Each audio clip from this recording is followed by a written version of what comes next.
Maths news syllabus channel நேயர்கள் அனைவருக்கும் வணக்கம். ஆரம்பத்துலலாம் நிறைய கால்ஸ் வந்து சார் எனக்கு நியூமெரிக்கல் மெத்தட்ஸ் வந்து நோட்ஸே இல்லைன்னுவாங்க, அது சம்மந்தமாக வீடியோ கொடுங்கன்னுவாங்க. நியூமெரிக்கல் கொடுக்க கொடுக்க கொடுக்க கிளாசிக்கலுக்கு மாறினாங்க. கிளாசிக்கல் வந்து வீடியோஸ் கொடுங்க, அது சம்மந்தமாக எதுவுமே தெரியல அப்படின்னு சொல்லி கேட்டுகிட்டே இருந்தவங்க கிளாசிக்கல் மெக்கானிக்ஸ் 78 பக்கம் கண்டென்ட் கொடுக்க கொடுக்க என்ன பண்ணாங்க, ஓகே சார் அதை இப்போ விட்டுட்டு இப்போ எங்கே மாறினாங்கன்னா டோபாலஜிக்கு மாறினாங்க. இப்போ டோபாலஜி வீடியோ கொடுக்க கொடுக்க எல்லாத்தையும் பார்த்துட்டு ஓகே கிளாசிக்கல் நியூமெரிக்கல் டோபாலஜி எல்லாம் ஓரளவுக்கு கற்றுப்படி ஆகிடுச்சு. இப்போ புதுசாக என்ன கேட்கலான்னு ப்ராபபிலிட்டி தியரி கேட்டுட்ருக்காங்க. இப்போது ப்ராபபிலிட்டி தியரி அடுத்து கொடுக்கலான்னு இருக்கோம். ஆனால் ஒரு ஒரு பதட்டத்தில் இருக்காங்க எல்லாருமே. இந்த தேர்வு தேதி நெருங்க நெருங்க அந்த பதட்டத்தை அவங்க வச்சுருக்காங்களோ இல்லையே எங்களுக்கு ஏற்றி விட்ருவாங்க போல் இருக்கு. அந்த அளவுக்கு வந்து பதட்டமாக பேசுகிறாங்க. எதுக்கும் பயப்படாதீங்க, நம்மகிட்ட இருக்கிற ஸ்கில்லோட தேர்வை எதிர்கொள்வோம். கிடைக்கிற பரிசை அது நம்மகிட்ட இருக்கிற ஸ்கில்லுக்கான தக்க சன்மானத்தை இறைவன் நிச்சயம் நமக்கு கொடுப்பார். அதனால் தயவுசெய்து யாரும் பதட்டப்பட வேணாம். எப்பயுமே நம்ம நல்லா ஒரு வேலையை செய்வோம் எப்போன்னா எந்த ஒரு பதட்டமும் இல்லாமல் பக்காவாக அமைதியாக மைண்டை வச்சுக்கிட்டு அந்த பிரச்சனையை அணுகும்போது தான் அந்த வேலையில் நம்ம பக்காவாக செயல்பட முடியும். ஸோ அப்படியே அமைதியாக இருங்க. ஒரு 6 பிடிஎஃப் வந்து பிஜிடிஆர்பி சம்மந்தமாக பிடிஎஃப் தரேன். மேக்ஸுக்கு சைக்காலஜிக்கு தமிழ் எலிஜிபிலிட்டி டெஸ்ட்டுக்கு 6 பிடிஎஃப் அவைலபிளாக இருக்குது. அப்படியே ஃபோனில் வச்சுக்கினே நீங்கள் ஸ்க்ரோல் பண்ணி பார்க்கலாம். அந்த 6 பிடிஎஃப்பும் வேணுன்றவங்க 7358591547 இந்த நம்பர் கான்டாக்ட் பண்ணுங்கள். உங்களுக்கு அந்த 6 பிடிஎஃப் அனுப்பி வைக்கிறேன். இருக்கிற இந்த ஷார்ட் டைமில் பக்காவாக பார்த்துடலாம் ஒன்று விடாமல். சார் அந்த 6 பிடிஎஃப்பில் எல்லாத்தையும் கவர் பண்ணியிருக்கீங்களா? மேக்ஸிமம் கவர் பண்ணிட்டேன். ஒரு 90% எல்லாத்தையும் கவர் பண்ணியிருக்கோம், பக்காவாக இருக்கும். ஸோ அது எல்லாமே நான் என்ன கேட்குறேன்னா அது அப்படியே அங்கே வரும் அப்படின்னு நம்ம தேர்வுக்கு போகக்கூடாது. அதை படிக்கிறதன் மூலயமா நமக்கு மேத்தமெட்டிக்ஸ் ஸ்கில்லு சைக்காலஜி ஸ்கில்லு இதெல்லாம் உள்ளே வாங்குவோம். அந்த வாங்கின ஸ்கில் அந்த திறமையோடு தான் தேர்வு அணுகணும். அப்படியே படித்த கேள்வி அங்கே வரணும்னு போகிறது முட்டாள்தனம். அப்படிலாம் போகக்கூடாது. அந்த மாதிரியான ஒரு போக்கு தவறான போக்கு. ஏதோ ஒரு புத்தகம் வாங்கிறீங்க, அதை படிச்சுட்டா போதுன்னு போய் அங்கே அடிக்கிறீங்கன்னா அது இல்லை, நான் ஏற்றுக்க மாட்டேன். அப்போ அந்த ஒரு புக்கில் எல்லாத்தையும் அடைக்கிறீங்களா அப்படின்னா அதுமாரி இருக்கவும் கூடாது. முதல்ல நம்ம பரந்த உலகம் கணிதம், அதிலிருந்து நாங்கள் கேள்வியை கேட்போம், நீங்கள் பதில் சொல்லுங்கள் பார்க்கலாம் உங்கள் திறமையை பயன்படுத்தி. அப்படி இருக்கணும் போக்கு. அப்போ தான் நல்ல மாணவ சமுதாயத்தை உருவாக்க முடியும். மாணவர்கள் வந்து ஒரு குறிப்பிட்ட மினி கைடு நான் நம்பியிருக்கேன் அப்படின்னு அவனை உருவாக்கக்கூடாது.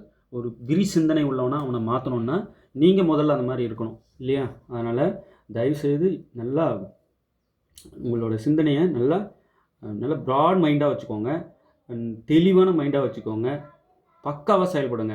இருக்கிற காலத்தில் எவ்வளோ உங்களால் பெஸ்ட்டாக பண்ண முடியுமோ பண்ணிவிட்டு தெளிவான மைண்டோடு போங்க. ஒரு கன்ஃபியூஸ்டாக போகாதீங்க, ஒரு பதட்டமாக போகாதீங்க தேர்வுக்கு.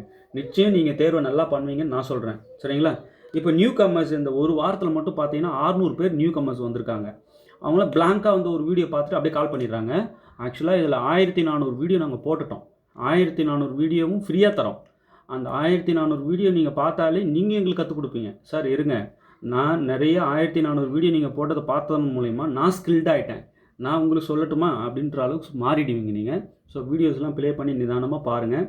எப்படியாவது கணிதத்தை உங்கள்கிட்ட கொண்டு வந்து சேர்க்கணும். அதுக்காக நாங்கள்லாம் தெரிஞ்ச ஜாம்பவான்கள் லெஜெண்டுகள்லாம் இல்லை, ஏதோ எங்களுக்கு தெரிஞ்சது சொல்லிக் கொடுக்குறோம். தெரியலனாலும் கற்றுக்கிட்டு உங்களுக்கு நிச்சயம் சொல்லிக் கொடுப்போம். உங்களுக்கு உதவியாக இருக்கிறது மட்டும்தான் எங்களோட நோக்கம். ஓகே, இப்போது டோபாலஜி 71வது வினாலேருந்து பார்க்கலாம். ஆரம்பத்தில் நியூமெரிக்கல் கிளாசிக்கல் தூங்க விட மாட்டாங்க. இப்போ அதை தூக்கி தூரம் போட்டு எல்லா டோபாலஜியும் மாறிட்டாங்க. இப்போ டோபாலஜியும் விட்டுட்டு பாதி பேர் டோபாலஜி ஓகே போதும் வாங்கிட்டோம் உள்ள. ஏன்னா இப்போ பாரு 70 ப்ராப்ளம் நம்ம 70 கொஸ்டின்ஸ் டிஸ்கஸ் பண்ணிட்டோம் போது அதுக்கு சம்மந்தமான எல்லா ஏரியாவும் கவர் பண்ணி இந்த 70 கொஸ்டின்ஸ் வந்து டிஸ்கஸ் பண்ணிட்டோன்றதுனால ஏரியா கவர் ஆகிடுச்சு. கண்டென்ட் மெசேஜ் உள் வாங்கிட்டாங்க. அதனால் இப்போ எல்லா ப்ராபபிலிட்டி தியரி பக்கம் பாதி பேர் போயிட்டாங்க. இன்னும் பாதி பேர் டோபாலஜியில் தான் இருக்காங்க.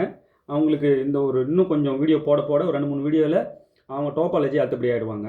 இப்போ என்னென்னா ப்ராபபிலிட்டி தியரி நிறைய பேர் கேட்டுட்ருக்காங்க. ப்ராபபிலிட்டி தியரி நிச்சயம் அடுத்தடுத்த வீடியோவில் கொடுப்பேன். ஓகே, உங்கள் ஆதரவு தெரிவிச்சுட்டே வாங்க. நிச்சயம் நல்ல நல்ல வீடியோஸ் எங்களுக்கு நாங்கள் உங்களுக்கு கொடுப்போம், உங்களோட பிளெஸ்ஸிங்ஸ் இருந்தால். ஓகே, எல்லாரோடைய பிளெஸ்ஸிங்ஸும் எதிர்பார்க்குறோம். அதுக்கப்புறம் 71வது வினா என்ன சொல்லுதுன்னு பார்க்கலாம். Which of the following spaces are normal? Every discrete space is normal, every compact ஆல்சா ஸ்பேஸ் இஸ் நார்மல். இப்போ நான் சொல்கிற வார்த்தை ஒரு ஸ்டேட்மெண்ட்டும் அதெல்லாம் ஒரு கொஸ்டினாக ஃப்ரேம் பண்ணலாம். இந்த ஒரு வினா தான் இது கேட்டிருக்காருன்னு நினைக்கக்கூடாது. நான் சொல்கிற ஒவ்வொன்றுமே ஒரு வினா. அவங்க ட்ரூ ஆர் ஃபால்ஸ்லையும் கேட்கலாம். Is every discrete space normal அப்படின்னு கேட்பாங்க. இப்போ which one of the following is ட்ரூன்னு சொல்லிட்டு 3 ராங் ஸ்டேட்மெண்ட்டு ஒரு ட்ரூ ஸ்டேட்மெண்ட் கொடுத்துட்டு அதில் ட்ரூ ஸ்டேட்மெண்ட் கரெக்டாக எடுக்கிறீங்களான்னு அந்த மாதிரியும் கேட்பாங்க. ஸோ எதுக்கும் தயாராக இருக்கணும். நான் சொல்கிற ஒரு கருத்தும் ஒரு கொஷின் சொல்ல வரேன். Okay, which of the following spaces are normal? Every discrete space is normal. Every compact R space is normal.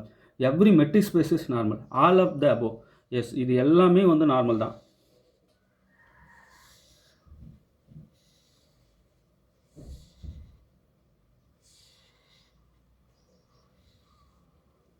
Okay, the Teets extension theorem holds for normal space. Teets extension theorem வந்து நம்ம normal ஸ்பேஸுக்கு தான் பேசுவோம். Space நார்மலில் தான் இந்த teach extension தியரமே discuss பண்ணுவோம். சரி, normal ஸ்பேஸ்னால் என்ன, regular ஸ்பேஸ்னால் என்ன, இதெல்லாம் நல்லா படித்து வச்சுக்கிங்க. Definition T1 space, T2 space, T3 space, T4 space, இதெல்லாம் என்ன தெளிவாக ஒன்று வரையறை படித்து வச்சுக்கோங்க. What is the primary purpose of Urysohn's lemma? To prove compactness, to separate disjoint closed sets, to show connectedness, to prove homogeneous, to separate disjoint closed sets. What is the primary purpose of Urysohn lemma? Primary purpose என்ன அப்படின்னா to separate disjoint closed sets. ஒவ்வொரு named தியரமும் என்னென்ன sir named theorem? இந்த Urysohn lemma, Teets extension theorem, metrization theorem, fixed point theorem, Hein-Borel theorem, இது ஒவ்வொரு தியரமும் named தியரமும் என்ன சொல்லுதுன்னு ஸ்டேட்மெண்ட்டை படித்து மனப்பாடம் பண்ணிக்கின்னு ஃபிங்கர் டிப்பில் நீங்கள் தேர்வுக்கு போகணும். ஓகே, இப்போ இங்கே பாருங்கள், யுரைசான்ஸ் லெம்மா எதுக்கு யூஸ் ஆகுது? What is the main primary purpose அப்படின்னா to separate disjoint closed sets. Close sets, ரெண்டு க்ளோஸ் செட்ஸை செப்பரேட் பண்ணு, disjoint closed sets-ஐ செப்பரேட் பண்ணுறதுக்கு அது யூஸ் ஆகுது. To separate disjoint closed sets. Urysohn lemma is used to prove the metrization theorem. Metrization theorem prove பண்ணுறதுக்கு இந்த Urysohn lemma யூஸ் ஆகுது. இந்த metrization theorem முதல்ல படிங்க, அப்போ தான் தெரியும். Urysohn lemma என்ன சொல்லுது அதை படிங்க. ஒவ்வொரு நேம்டு தியரமும் ஸ்டேட்மெண்ட் எழுதி மனப்பாடம் பண்ணுங்க. நாமளே மறந்துருந்தாலும் தானாக வாய் சொல்லணும், அந்த அளவுக்கு மெமரி பண்ணிவிட்டு அதுக்கப்புறம் அதில் உள்ள கருத்தை புரிஞ்சுக்கிங்க. மனப்பாடம் பண்ணிட்டு மட்டும் போகக்கூடாது. Consider the set A equal to small a, b, two elements ஏங்கிற இந்த செட்டில் 2 elements இருக்குது a, b with the discrete topology. Discrete topologyன்றது என்ன தெரியும் இல்லையா? இப்போ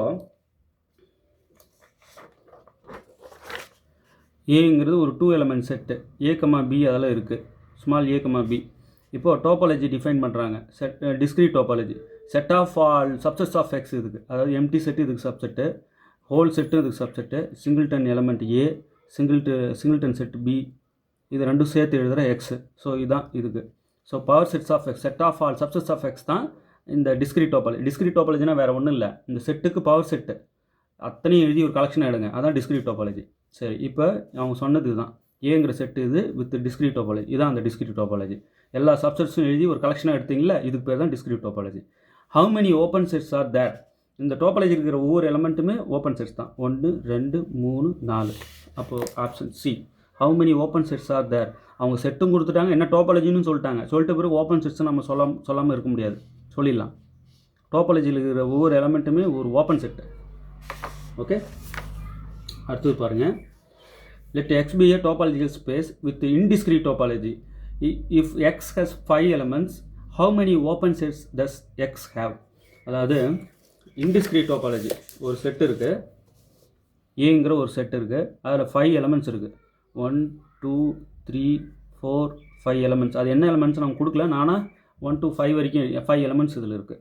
சரி, அவங்க என்னன்ட்டாங்க, with topology indiscrete topology or indiscrete topology இன்னொரு பேர் trivial topology. இன்டிஸ்கிரீட் டோபாலஜியில் 2 எலமெண்ட் தான் இருக்கும், எம்டி செட்டும் இந்த ஹோல் செட்டு ஏவும். ஓகே, ஸோ இதுதான் வந்து இந்த ஏன்றது தான் எக்ஸு, எம்டி செட்டும் ஹோல் செட் எக்ஸ் மட்டும்தான் இருக்கும். இப்போ செட்டு வித்து இந்த டோபாலஜி தான் அவங்க முதல்ல கன்சிடர் பண்ணி சொல்லிட்டாங்க. கன்சிடர் பண்ணிவிட்டு என்ன கேட்குறாங்க கூடவே, how many open sets does X have? X எத்தனை ஓப்பன் செட்ஸ் இருக்குன்றாங்க. 2 தான் பாருங்கள், எம்டி செட்டும் ஹோல் செட்டும். ஸோ 2 தான் இருக்கும் ஓப்பன் செட்ஸ். ஏன்னா இன்டிஸ்கிரீட் டோபாலஜி. ஸோ டோபாலஜியை பொறுத்து தான் அந்த ஸ்பேஸோட நேச்சரே அமையுது, அதை நீங்கள் புரிஞ்சுக்கணும். டோபாலஜி மாற மாற ஸ்பேஸ் மாறும், அதை நீங்கள் புரிஞ்சுக்கணும். டோபாலஜி டிஃபைன் பண்ணி தான் அந்த டோபாலஜி ஸ்பேஸே இருக்கும். இப்போ இன்டிஸ்கிரீட் டோபாலஜின்னும் போது 2 எலமெண்ட் தான், டிஸ்கிரீட் டோபாலஜின்னும் போது 4 ஓப்பன் செட்டு. 5 எலமெண்ட் இருக்குது, ஆனால் இன்டிஸ்கிரீட் ஆன பிறகு பாருங்கள் ஓப்பன் செட்டு 2 ஆயிடுச்சு. பாருங்கள் எந்த அளவுக்கு ஒரு முக்கியமான ஒரு கான்செப்டுகள் நமக்கு புரிய வருது. இந்த செட்டு வித்து 2 எலமெண்ட்டுக்கு டிஸ்கிரீட் டாபாலஜி இது, 5 எலமெண்ட்ஸ்க்கு இன்டிஸ்கிரீட் டாபாலஜி இது. ஓகே, இன்டிஸ்கிரீட் டாபாலஜியோட நம்ம கான்செப்டை டிஸ்கஸ் பண்ணும்போது 2 ஓப்பன் செட்டு தான் இருக்குது. டிஸ்கிரீட் டாபாலஜியோட இதுக்கு நம்ம இந்த செட்டு வித்து டிஸ்கிரீட் டாபாலஜின்னு நம்ம டிஸ்கஸ் பண்ணும்போது 1 2 3 4 ஓப்பன் செட் இருக்குது. ஓகே, சரிங்க. அடுத்தது பாருங்கள், the Heine Borel theorem characterises compactness in metric spaces. Heine Borel theorem characterises compactness in metric space.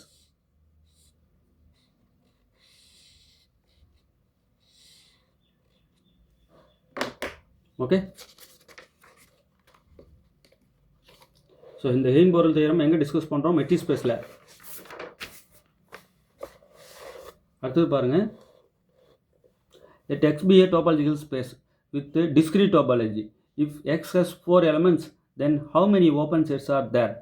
அதாவது டோபாலஜிக்கல் ஸ்பேஸ் வித் டிஸ்கிரீட் டாபாலஜியா. எக்ஸில் 4 எலமெண்ட் இருக்கான். பாருங்கள், X equal to 1 2 3 4. So 4 elements தான் இருக்குது. அது என்ன எலமெண்ட்ஸ் அவன் கொடுக்கல, நானே இதை எடுத்துக்கிட்டேன். 4 எலமெண்ட்ஸ். டாபாலஜி வந்து பார்த்தீங்கன்னா discrete topology, set of all subsets of X, அதான் பவர் செட் ஆஃப் எக்ஸ்.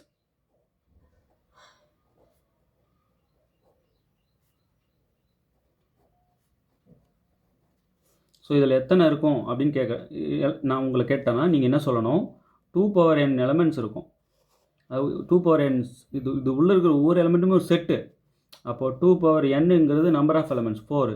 இப்போ 2 16. ஸோ அந்த டிஸ்கிரீட் டாபாலஜியில் 16 எலமெண்ட்ஸ் இது உள்ளே இருக்கும். பவர் செட் ஆஃப் எக்ஸ் தானே.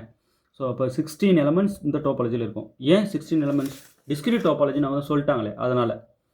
Set of all subsets of X இருக்கு இல்லையா, அதுதான் டிஸ்கிரீட் டாபாலஜி அந்த செட்டுக்கு. ஓகே, இப்போ என்ன கேட்குறாங்க? If X has 4 elements then how many open sets are there? அந்த டாபாலஜியில் இருக்கிற ஒவ்வொரு எலமெண்ட்டுமே ஓப்பன் செட்டு தான். அப்போது 16 எலமெண்ட் இருக்குன்னு நான் சொல்லிட்டேன். அப்போ 16 ஓப்பன் செட்டு இதில் இருக்கும். 16 open sets are there. X has 16 open sets. Topology பொறுத்து தான் நீங்கள் எதுவுமே பேச முடியும். டாபாலஜி மாற கான்செப்டே மாறிடும். நீங்கள் எப்போ பார்த்தாலும் இன்டிஸ்கிரீட் டாபாலஜி டிஸ்கிரீட் டாபாலஜி பற்றி தான் பேசிகிட்டு இருக்கீங்க. வேறு டாபாலஜி இருக்காதா? எத்தனை டாபாலஜி வேணாலும் இருக்கும். சரி, ஒரு ஃபைனல் செட்டு கொடுத்துட்றேன், அதுக்கு எத்தனை டாபாலஜின்னு இருக்குன்னு உங்களால் சொல்ல முடியுமா? சொல்லுங்கள் பார்க்கலாம். கமெண்ட்டில் எத்தனை பேர் சரியாக சொல்கிறீங்கன்னு. சார் ஒரு 5 எலமெண்ட் செட்டு கொடுத்துட்றேன், அதுக்கு மொத்தமாக இத்தனை டாபாலஜி தான் இருக்கும் நம்ம எழுதணும்னா அப்படின்னு எத்தனை டாபாலஜி கமெண்ட்டில் சொல்லுங்கள். ஓகே, இப்போ அடுத்து பாருங்கள், let X be a topological space with the indiscrete topology. Let X be a topological space with indiscrete topology. If X has 3 elements, how many closed sets does X have? இப்போ என்ன சொல்லிட்டாங்க? எக்ஸில் 3 elements தான் இருக்கான். 1 2 3, அதாவது ABC ஏதோ 3 element. அவங்க எந்த எலமெண்ட்ஸ் சொல்லலை, நானும் எடுத்துக்கிட்டேன். சரிங்க, அப்போ அவங்க என்ன சொல்லிட்டாங்க? கூடவே டாபாலஜி வந்து இன்டிஸ்கிரீட் டாபாலஜி தான். இன்டிஸ்கிரீட் டாபாலஜினா எம்டி செட்டும் இந்த ஹோல் செட்டும் தான் இருக்கும், வேறு எதுவுமே அது இருக்காது. சரிங்களா? ஓகே, இப்போ இதுதான் கொடுத்துருக்குற ஸ்பேஸு, டாபாலஜிக்கல் ஸ்பேஸு. சரி, இப்போ என்ன கேட்குறாங்க? If X has 3 elements, how many close sets does X have? Close sets எத்தனை இருக்கும்? இந்த ஸ்பேஸில் எத்தனை க்ளோஸ் செட்ஸ் இருக்கும் கேட்குறாங்க. இப்போ க்ளோஸ் செட்ஸ்னால் என்ன? காம்ப்ளிமெண்ட்டு ஓப்பனாக இருக்கணும், அதாவது டாபாலஜியில் இருக்கணும். இப்போ நான் எம்டி செட்டு க்ளோஸ் செட்டுன்றேன். ஏன்னா இங்கே பாருங்கள், இந்த ஹோல் ஸ்பேஸில் இருந்து இந்த எம்டி செட்டை கழிச்சோம்னா நமக்கு ஹோல் எக்ஸே வரும். அது டாபாலஜியில் இருக்கா? இருக்குது. சரி, ஹோல் எக்ஸ் எடுத்துறேன். எக்ஸ் என்ன பண்ணுறேன்? அந்த எக்ஸ் ஹோல் ஸ்பேஸ்லேருந்து இந்த செட்டு எக்ஸே கழிக்கிறேன், எம்டி வரும். அப்போது இதுவும் டாபாலஜியில் இருக்குது, இதுவும் டாபாலஜியில் இருக்கா? ஸோ காம்ப்ளிமெண்ட், இது பாருங்கள், காம்ப்ளிமெண்ட் எடுத்தேன். எம்டி செட்டுக்கு காம்ப்ளிமெண்ட் பார்த்தேன், ஹோல் எக்ஸே வருது. ஹோல் எக்ஸுக்கு காம்ப்ளிமெண்ட் பார்த்தேன். காம்ப்ளிமெண்ட்னா ஹோல் ஸ்பேஸ்லேருந்து கழித்து வர்றது தான் காம்ப்ளிமெண்ட். காம்ப்ளிமெண்ட் பார்த்தா அது எம்டி வருது. சரிங்க, ஒரு செட்டை எப்போ நம்ம க்ளோஸ் செட்டுன்னு சொல்லலாம்னா அதோட காம்ப்ளிமெண்ட் ஓப்பனாக இருக்கணும், அதாவது டாபாலஜியில் இருக்கணும். பாருங்கள், ஒரு செட்டை எப்போ நம்ம க்ளோஸ் செட்டு சொல்லலாம்னா அதோட காம்ப்ளிமெண்ட்டு ஓப்பனாக இருக்கணும், அதாவது இந்த டாபாலஜியில் இருக்கணும். ஓப்பனாக இருக்கணும்னா டாபாலஜியில் இருக்கணும் காம்ப்ளிமெண்ட்டு. பாருங்கள், எம்டி செட்டுக்கு காம்ப்ளிமெண்ட்டு எக்ஸு, அது டாபாலஜியில் இருக்குது. ஹோல் செட்டுக்கு காம்ப்ளிமெண்ட்டு எம்டி செட்டு, அது டாபாலஜியில் இருக்குது. அப்போது இந்த எம்டி செட்டுக்கு காம்ப்ளிமெண்ட்டும் ஓப்பனு, ஹோல் செட்டுக்கு காம்ப்ளிமெண்ட்டும் ஓப்பனு. ஸோ ரெண்டு செட்டுக்கு காம்ப்ளிமெண்ட்டு, ஒரு செட்டுக்கு காம்ப்ளிமெண்ட் ஓப்பனாக இருந்தால் என்ன அர்த்தம், அந்த செட்டு க்ளோஸ்ன்னு தானே அர்த்தம். அப்போது இதுவும் க்ளோஸ்டு தான், இதுவும் க்ளோஸ்டு தான். ஏன், இதோட காம்ப்ளிமெண்ட் வந்து டோபாலஜியில் இருக்குது, அதாவது ஓப்பனாக இருக்குது. அப்போ காம்ப்ளிமெண்ட் ஓப்பனாக இருந்தால் அந்த செட்டை நம்ம க்ளோஸ் செட்டுன்னு சொல்லலாம் இல்லையா. அப்போ 2 க்ளோஸ் செட்டு தான் இருக்குது. இந்த பாருங்கள், இன்டிஸ்கிரீட் டோபாலஜி தான் நான் பேசிகிட்டு இருக்கேன். ஓகே, அப்போ எத்தனை க்ளோஸ் செட்ஸ் இதுக்கு இருக்குது பாருங்கள். எக்ஸுக்கு 3 எலமெண்ட்ஸ் இருக்குது. நீ 100 எலமெண்ட்ஸ் கூட வச்சுக்க, இன்டிஸ்கிரீட் டோபாலஜி தான் சொல்லியிருக்க. க்ளோஸ் செட்டு 2 தான் இருக்கும் உனக்கு, அதுக்கு மேலே இருக்காது பாருங்கள். ஏன்னா அந்த 2 க்ளோஸ் செட்டுமே 2 க்ளோஸ் செட்டுக்குமே காம்ப்ளிமெண்ட்டு ஓப்பனாக இருக்குது. 2 செட்டு இருக்குது, அது 2 செட்டு இருக்குது, அது 2த்துக்கும் காம்ப்ளிமெண்ட்டு ஓப்பனாக இருக்குன்னா அந்த 2 செட்டு க்ளோஸ் செட்டு சொல்லிடலாம் இல்லையா. அடுத்து பாருங்கள், இப்போ இவ்வளோ தானே டோபாலஜினா இல்லைங்க, இன்னும் கொடுப்போம் பாருங்கள். அடுத்தடுத்த வீடியோ பார்த்துட்டே இருங்க. டோபாலஜி அது வேறு உலகங்க. அது நம்ம இப்போ ஒரு சில ஸ்பேஸ்லாம் நம்ம கண்ணால் பார்க்கலாம். இப்போ 1 டைமென்ஷன், 2 டைமென்ஷன், 3 டைமென்ஷன் ஸ்பேஸ்லாம் பார்க்கலாம். யூக்ளிடியன் ஸ்பேஸ் சொல்லுவாங்கள்ல. சில ஸ்பேஸெல்லாம் பார்க்கவே முடியாது. அது இமேஜினேஷனில் சில ஸ்பேஸை வச்சுக்கினா கணக்குகள்லாம் போடுவோம்ல, அந்த மாதிரி ஒரு ஸ்பேஸ் தான் இந்த டோபாலஜிக்கல் ஸ்பேஸ். இமேஜின் பண்ணிக்கணும். மாறிக்கினே இருக்கும், டோபாலஜி மாற மாற ஸ்பேஸ் மாறும். ஸோ அதுக்கேற்ற மாதிரி நம்ம சிந்தனையை மாற்றிக்கணும். அப்படி டிஸ்கஸ் பண்ணுற ஒரு சாப்டர் தான் டோபாலஜி. ஸோ நம்ம போடுற கூட்டல், கழித்தல், பெருக்கல், வகுத்தல், சிம்பிளிஃபிகேஷன் அதெல்லாம் கிடையாது இது, சரிங்களா. இப்போ இங்கே பாருங்களேன், consider the set close interval 0,1 with the standard topology. Find the number of limit point of the set 1/n, n belongs to capital N. இங்கே பாருங்கள், இதில் n 1லேருந்து வேரி ஆகிட்டு இன்க்ரீஸ் ஆக ஆக ஆக 1/n பாருங்கள், 1/n goes to 0 as n goes to infinity. நமக்கு நல்லா தெரியும். அப்போ 1/n லிமிட் வந்து 0. அப்போ லிமிட் 0 டிக் பண்ணிடக்கூடாது. அவங்க என்ன கேட்குறாங்க, லிமிட் பாயிண்ட் என்னான்னு கேட்கல, the number of limit point தான் கேட்குறாங்க. இங்கே பாருங்கள், சில பேர் ஆர்வக்கோளாறில் 0 அப்படி டிக் பண்ணிட்டு வந்துடுவாங்க. அவங்க கவுண்ட் கேட்குறாங்க, the number of limit point of the set. அப்போ இதுக்கு லிமிட் பாயிண்ட் 1 தான், 0. 1/n இதுக்கு லிமிட் பாயிண்ட் 0, அது எத்தனைன்னா 1 தான். அப்போ ஒரு லிமிட் பாயிண்ட் தான் இருக்குது. அப்போ answer B, 1, option B. Number of limit point 1, limit point 0 தான், அதில் டவுட் இல்லை. அவங்க நம்பர் ஆஃப் லிமிட் பாயிண்ட் தானே கேட்குறாங்க. ஸோ நிதானமாக செயல்படணும். சில நேரங்களில் பதட்டத்தில் பரபரன்னு ஸோ டஃப்பான கொஸ்டின்ஸ்லாம் ஒரு சிலது வந்திருக்கு சார், அதை டைப் பண்ணுறதுக்கு நேரம் வேணும்னு நான் பரபரன்னு நல்லா ஈஸியான கேள்விலாம் தப்பாக போட்டு வந்துட்டேன் சார் அப்படிலாம் இருக்கக்கூடாது. அமர நிதானமாக அடிக்கணும். நமக்கு கொடுத்த நேரத்தில் எவ்வளோ செய்ய முடியுதோ நிதானமாக செஞ்சுட்டு ஜெயிச்சுட்டு வரணும், வெற்றி பெற்று வரணும். ஓகே, பதட்டத்தை தூக்கி தூரம் போடுங்க. ஆக டோபாலஜியில் 80 கொஸ்டின்ஸ் கொடுத்துட்டேன். இன்றைக்கி ஈவினிங் ஒரு 20 எழுதிடுவேன்.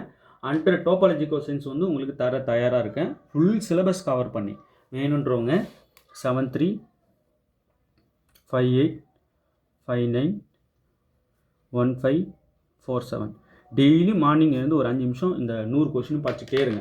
அதே போல் டோபாலஜிக்கு சைக்காலஜிக்கு 100 கொஸ்டின்ஸ் வந்து ரெடி பண்ணிட்டேன், பிடிஎஃப் இருக்குது. இதை தினமும் எஞ்சி ஆசைப்பட்டுட்டே இருங்க. சரி, சைக்காலஜிக்கு 100 தானா, டோபாலஜிக்கு 100 தானா, இப்போ முதல்ல தர்றது இதெல்லாம்.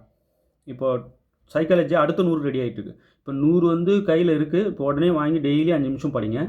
இந்த டோபாலஜியும் 100 டெய்லி வாங்கி 5 நிமிஷம் படிங்க. இப்போது இந்த சைக்காலஜி 100 தாண்டி 200 போய்கிட்டு இருக்கு. ஓகே, அடுத்து வந்து ஒரு 100 இது, அடுத்த 100 எழுதிட்டு இருக்கேன். ஒரு 70 கொஸ்டின்ஸ் கிட்ட வந்துடுச்சு. இப்போ அது ஒரு 30 முடிச்சுட்டா அடுத்த 100 கிடைக்கும். ஸோ இது எது வேணும்னாலும் இந்த நம்பர் கான்டாக்ட் பண்ணுங்கள். ஓகே, தேர்வில் வெற்றி பெற வாழ்த்துக்கள். தேங்க்யூ.